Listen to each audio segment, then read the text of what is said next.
नाम में आप सबको सलाम मेरी तरफ से और मेरी एक अदर बीवी की तरफ से आपको happy Easter. God bless you जी। बाइबल मुकद्दस मेरे साथ खोलें। मुकद्दस मत्ती की अंजील और उसका 28वां बाब।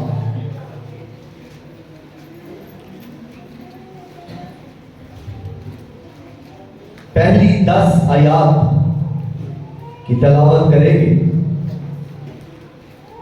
मत्ती की अंजील 28वां बाब और उसकी पहली 10 आयात को मैं आप सबों के सामने बफस्ले खुदा रूल कुद्दस की मामूली में दलेरी के साथ, ईमान के साथ और जुर्रत के साथ पढ़ने की जसारत करूंगा। और सब्बत के बाद हफ्ते के पहले दिन भोरते वक्त मरियम मगदलीनी और दूसरी मरियम कब्र को देखने आई और देखो एक बड़ा भूचाल आया, क्योंकि खुदावन का फरिश्ता आसमान से उतरा और पास आकर पत्थर को लुढ़का दिया और उस पर बैठ गया। उसकी सूरत बिजली की मानिंद थी और उसकी पोशाक बर्फ की मानिंद सफेद थी और उसके डर से निगहबान कांप उठे और मुर्दा सा हो गए। फरिश्ता ने औरतों से कहा, तुम ना डरो, क्योंकि मैं जानता हूं कि तुम यीशु को ढूंढती हो जो मसलूब हुआ था। वो यहां नहीं है, क्योंकि अपने कहने के मुताबिक जी उठा है। आओ ये जगह देखो जहां खुदावंद पड़ा था, और जल्द जाकर उसके शागिर्दों से कहो कि वो मुर्दों में से जी उठा है। और देखो वो तुमसे पहले गलील को जाता है, वहां तुम उसे देखोगे। देखो मैंने तुमसे कह दिया है। और वो खौफ और बड़ी खुशी के साथ कब्र से चल रवाना होकर उसके शागिर्दों को खबर देने दौड़ी। और देखो यीशु उनसे मिला और उसने कहा, सलाम। उसने पास आकर उसके कदम पकड़े और सिजदा किया। इस पर यीशु ने उनसे कहा, डरो नहीं, जाओ मेरे भाइयों से कहो कि गलील को चले जाएं, वहां मुझे देखेंगे। खुदावंद के कलाम के पढ़े, सुने और कबूल किए जाने पर खुदावंद की कसरत के साथ बरकत हो। सब कहें आमीन। बाइबल मुकद्दस का जो पैसेज हमने पढ़ा है, तो अनवान है खाली कब्र। खाली कब्र।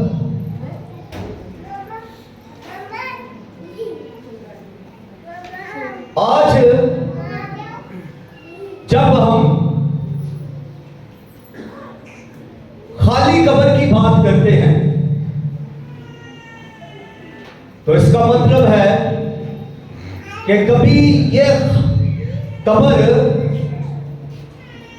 इसमें मुर्दा रखा गया, इसको बंद किया गया और उसके बाद ये फिर खाली भी हुई। पहले भरी गई तो फिर खाली हुई। अब आगे बढ़ने से पहले ये कहो कि यीशु मसीह जिंदा हुआ।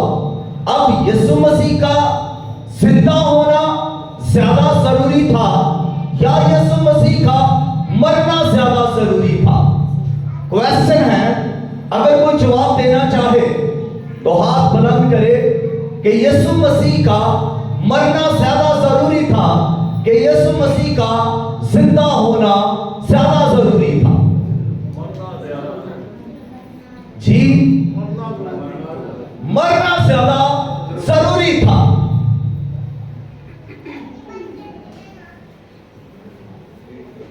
मरना ज्यादा जरूरी था।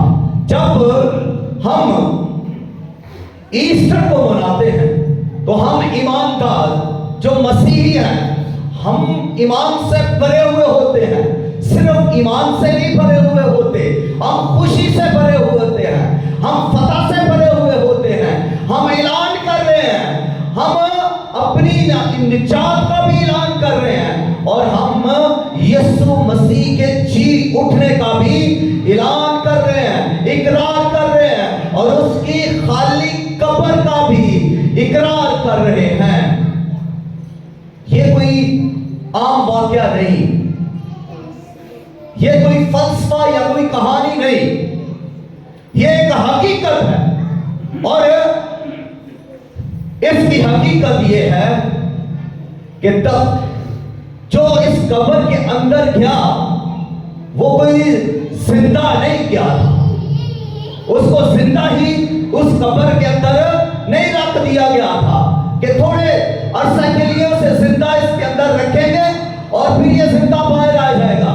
ऐसा कोई भी नहीं है, बल्कि हकीकत ये है कि वो बाइबल मुकद्दस के अंदर लिखा है, करंथियों 15वें बाब के अंदर एक बड़ी जबरदस्त खुशखबरी है और वो खुशखबरी ये है कि मसीह किताबे मुकद्दस के मुताबिक हमारे गुनाहों के लिए मुआ। बाइबल मुकद्दस शहादत दे रही है यीशु मसीह की मौत की। यीशु मसीह मुआ, यीशु मसीह किस लिए मुआ? यीशु मसीह हमारे गुनाहों के लिए मुआ। यीशु मसीह सलीब पर मरा, यीशु मसीह को कोड़े मारे गए। यीशु मसीह जब सलीब के ऊपर है, जब यीशु मसीह सलीब के ऊपर है तो हाथों पर कील ठुके हुए हैं, पांव पर कील ठुके हुए हैं, सर पर कांटों का ताज है, खून में लथपथ है और दर्द से बिलबिला रहा है। और इसी असना में उसने जब बुलंद आवाज के साथ एक नारा लगाया और वो नारा क्या था? छठा कलमा, तमाम हुआ, इट इज फिनिश। जब उसने ये छठा कलमा बोला तो ये एक फतह का नारा है, ये एक कंप्लीट जो मंसूबा था उसकी तकमील का नारा है। और जब उसने सलीब पर, जब उसके हाथ कीलों से जुड़े हुए हैं, पांव कीलों से जुड़े हुए हैं और हाथ कांटों का ताज पहना है, इसी हालत में उसने कमजोरी के हालत में खून रिस रहा है, जख्म बदन पर है, दर्द और करब की हालत में जब उसने अपनी ताकत को इकट्ठा करके एक जोरदार नारा लगाया और जब उसने कहा तमाम हुआ, तो इस नारे के सामने फिर कोई ताकत ठहर नहीं सकी, ना कोई रूहानी ताकत इस नारे के सामने ठहर सकी, ना कोई जिस्मानी ताकत इस नारे के सामने ठहर सकी, ना कोई फिर फौजी ताकत इस नारे के सामने ठहर सकी,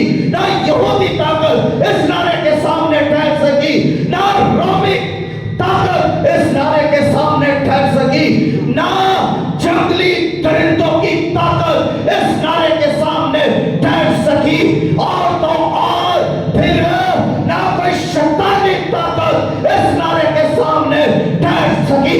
जब यीशु मसीह ने यह नारा बुलंद किया है तो इब्लीस को यीशु मसीह परमला कह रहे हैं कि मैं फातिहा हूं, तू हार चुका है, मैं जीत चुका हूं, मैं फातिहा हूं और मैंने मौत को, कब्र को शिकस्त दे दी है। यीशु भी मरा नहीं, मरने से पहले यीशु मसीह ऐलान कर चुका है अपनी फतह का फतह का कि मैंने मौत पर भी फतह पा ली है। अभी मरा नहीं, लेकिन मौत पर फतह पाने का ऐलान कर दिया। अभी वो कब्र में रखा नहीं गया, लेकिन कब्र को चीर कर बाहर आने का ऐलान यीशु कर चुका है इसी नारा के अंदर, क्योंकि यीशु मसीह कुदरत में बेमिसाल है। यीशु मसीह की कुदरत के सामने कोई ठहर नहीं सकता, ना कोई टिक सकता है। वो अपनी कुदरत में जबरदस्त है और उसने नाम लगाया, हालेलुया। और जब उसने ये नारा लगाया है तमाम हुआ, तो उसने सिर्फ अपनी फतह का ऐलान नहीं किया, उसने मेरी और आपकी फतह का भी ऐलान किया। अगर आप मानते हैं तो आप फातिहा है, कोई माने या ना माने, यीशु मसीह ने हमारी फतह का ऐलान सलीब के ऊपर कर दिया, हमारी निजात का ऐलान कर दिया। और आज हम मसीह की फतह में फातिहा है, और आज हम इब्लीस को चैलेंज देने वाले हैं। और आज हम वो हैं जो इब्लीस को अपने पांव के नीचे कुचलते हैं, हालेलुया।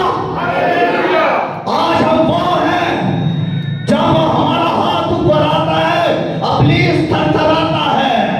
आज हम वो हैं, जब हमारी एक उंगली ऊपर आती है तो इब्लीस डरता है, थरथराता है। क्यों? क्योंकि वो जानता है कि ये किसके बच्चे हैं, उसके कि जिसने मुझे फतह दी है, मुझ पर फतह पाई है, जिसने मुझे शिकस्त फास दी है। ये उसके पैरोकार हैं, ये उसके मानने वाले हैं। इनका ईमान ये है कि सलीब के ऊपर मसीह ने बाप के सारे मंसूबे को तकमील दी, शरीयत को मसीह ने पूरा कर दिया, कुर्बानियों को मसीह ने पूरा कर दिया, और बाप के मंसूबे को मसीह ने पूरा कर दिया। मसीह ने कुछ बाकी नहीं छोड़ा, इसीलिए बरमला पांव से बुलंद यीशु मसीह ने कहा तमाम हुआ।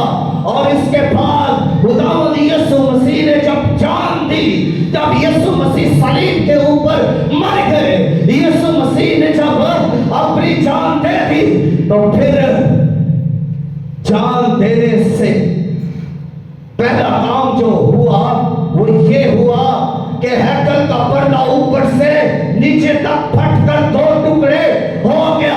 दूसरा काम ये हुआ कि जमीन लरजी। तीसरा काम ये हुआ कि असली चट्टानें तिड़क गई। चौथा काम ये हुआ कि कपड़े खुल गए। पांचवा काम ये हुआ कि मुर्दे जो मुकद्दसीन थे, जो कब्रों में थे, जो उनकी जिनकी कपड़े खुल गई, वो जिंदा हो गए। यीशु मसीह मर गए, हैकल का पर्दा फट गया। यीशु मसीह मर गए और जमीन लर्ज उठी। यीशु मसीह मर गए और चट्टानें पहाड़ तिड़क गए। यीशु मसीह मर गए और कपड़े खुल गए। यीशु मसीह मर गए और मुकद्दसीन ईमानदार मुर्दे जिंदा हो गए। और क्या सबूत चाहिए? लोग यीशु मसीह की मौत को मानते रही, बाइबल शहादत दे रही है। और यीशु मसीह की मौत की शहादत तो हैकल का पर्दा दे रहा है।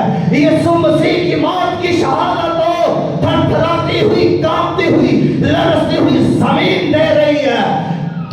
और यीशु मसीह की मौत की शहादत तो ये पहाड़ जिनके अंदर दरारें पड़ गई, चट्टानों के अंदर शिगाफ पड़ गए, वो दे रहे हैं यीशु मसीह की मौत की शहादत। और यीशु मसीह की मौत की शहादत तो वो कब्रें दे रही है जो उस वक्त खुल गई। यीशु मसीह मर गया और कब्रें खुल गई। वो खुली हुई कब्रें यीशु की मौत की गवाही दे और कब्रों के अंदर जो मुर्दे थे, जो जिंदा हो गए, वो जिंदा मुर्दे यीशु मसीह की मौत की गवाही दे रहे हैं। फिर और क्या गवाही चाहिए? फिर जो पहरेदार थे, जो सूबेदार है, जो निगरानी कर रहे हैं, जिसने यीशु मसीह को मरते देखा था, जो रोमी सिपाही था, जो कानून जानता था, जो बाहोश था, जो सब कुछ देख रहा था, उसने भी गवाही दी, बेशक ये शख्स खुदा का बेटा है। हालेलुया। वो उसकी मौत को लेकर ये कह रहे हैं कि ये खुदा का बेटा है। उसके मरने की कुदरत हो, उसने सब कुछ अपनी आंखों से देखा, इसलिए वो इकरार कर रहा है कि ये खुदा का बेटा है। फिर लोग क्यों नहीं मानते? मरना जरूरी था, मरना जरूरी था। जब यीशु मसीह सलीब पर मर गए हैं तो शहादतें हर तरफ उसकी कुदरत जाहिर हो रही है। और अगली बात जी, यीशु मसीह को फिर कफनाया गया, और जब यीशु मसीह को कफनाया और दफनाया गया है, और मुर्दों को कफनाया और दफनाया जाता है, तारीख गवाह है, बाइबल गवाह है। मुसाहिब के अंदर आज तक लोग मुर्दों को कफनाते और दफनाते हैं, जिंदों को कोई भी कफनाता नहीं ना दफनाता है। मुर्दा को यीशु मसीह जब मर गए तो उन्हें सलीब पर से उतारा गया, लाश को मांगा गया, गवर्नमेंट से दरखास्त करके मांगा, और लाश लेकर उस लाश पर 50 सेर खुशबूदार मसाले लाश के ऊपर मले गए। यीशु मसीह के बदन पर 50 सेर, 50 सेर, फिर कह रहा हूं 50 सेर। अगर आपने नहीं पढ़ा तो पढ़े, अगर आपने नहीं सीखा तो सीखे। यीशु मसीह के बदन पर 50 किलो सेर खुशबूदार मसाले मले गए थे, क्योंकि ये यहूदी दस्तूर था। और यीशु मसीह के बदन पर कफन लपेटा गया, यीशु मसीह को कफन में रखकर दफनाया गया था, ऐसे ही रखकर दफना दिया गया था। और यीशु मसीह को एक नई कब्र के अंदर, जो पहाड़ के अंदर थी, खोदी हुई कब्र थी, और वो यूसुफ अरमतिया की कब्र थी, उसमें दफनाया गया। नई कब्र थी, उसमें दफनाया गया। सीख लें कि यीशु मसीह को कफनाया भी गया, दफनाया भी गया। और ये इसलिए कि यीशु मसीह को जिंदा भी होना है। जो अहम पॉइंट है अगला, वो यही है कि यीशु को जिंदा भी होना है। इधर यीशु मसीह को दफना दिया गया, दफना दिया गया, और अब फतह का दिन है, खामोश दिन है, जुम्मे का दिन, मसरूफियत का दिन, जुम्मे का दिन, यीशु मसीह के मरने का दिन, और हफ्ते का दिन यीशु मसीह कब्र के अंदर है। हफ्ते के दिन कुछ हलचल नहीं हुई, हफ्ते का दिन खामोशी का दिन है, और हफ्ते का दिन कुछ लोग जश्न मना रहे हैं। कुछ लोग हफ्ते के दिन क्या कर रहे हैं जी? जश्न मना रहे हैं, वाइन पी रहे हैं, पार्टियां कर रहे हैं, डांस कर रहे हैं, म्यूजिक के अंदर मसरूफ है। कौन? फक्की, फरीसी, यहूदी और बराबर भी, ये भी एक ग्रुप था।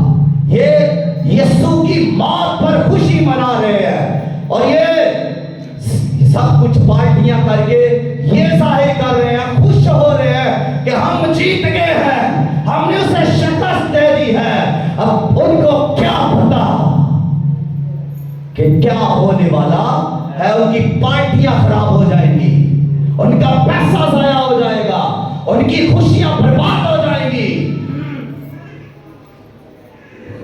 और एक और ग्रुप है, वो है पहरेदारों का, जो सिपाही, रोमी सिपाही थे, पहरेदार थे, वो एक ग्रुप उनका भी है। और ये क्या कर रहे हैं? ये यीशु मसीह की कब्र पर पहरा दे रहे हैं।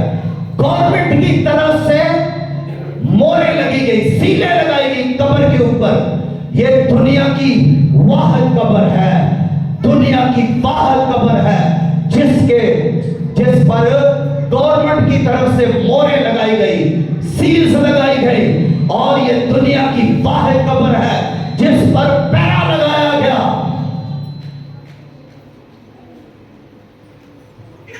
अब ये पहरेदार वहां पर पहरा दे रहे हैं। और एक तीसरा ग्रुप भी है,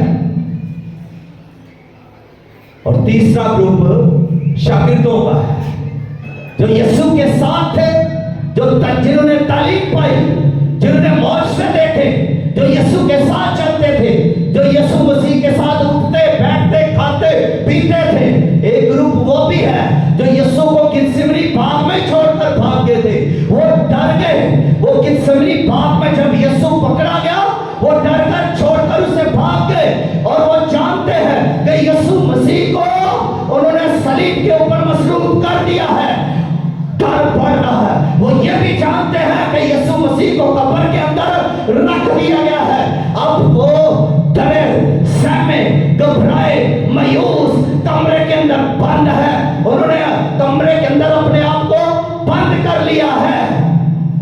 और एक और ग्रुप भी है, चौथा ग्रुप। जानते हैं वो चौथा ग्रुप कौन सा है? वो बहनों का था, औरतों का। क्यों आजकल चर्च में अब बहनें ज्यादा हो गई हैं?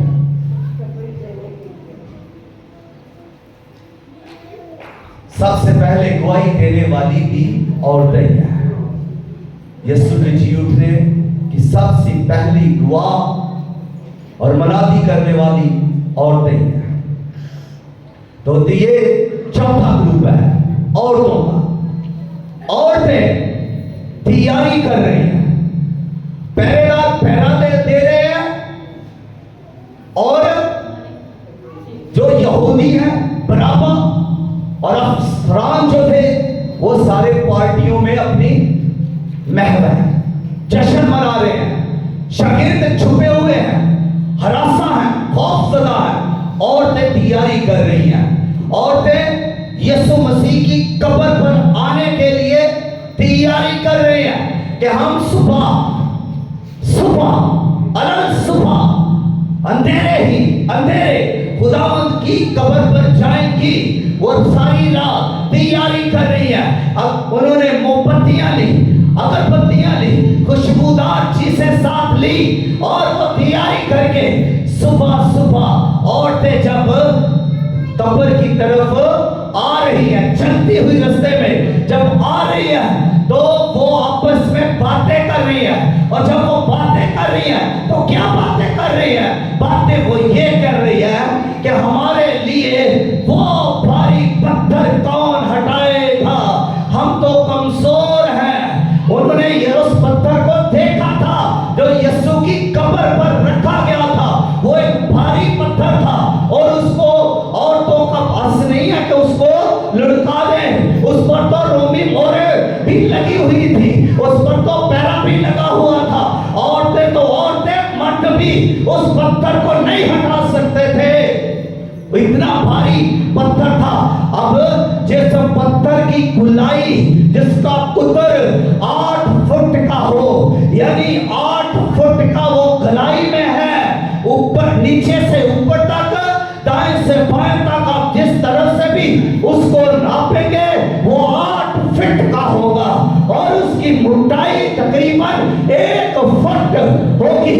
और जब उसकी 1 फुट मोटाई है, 8 फुट उसकी गोलाई है, तो कितना भारी पत्थर है। और जब यीशु की कब्र पर उसको रखा, तो कब्र के सामने एक सलाट बनाई गई जिसमें वो पत्थर चलता था। आज लोगों के जो बाहर वाले गेट हैं, कुछ इसी तरह सलाट में चलते हैं, जैसे हमारा गेट भी है बाहर वाला।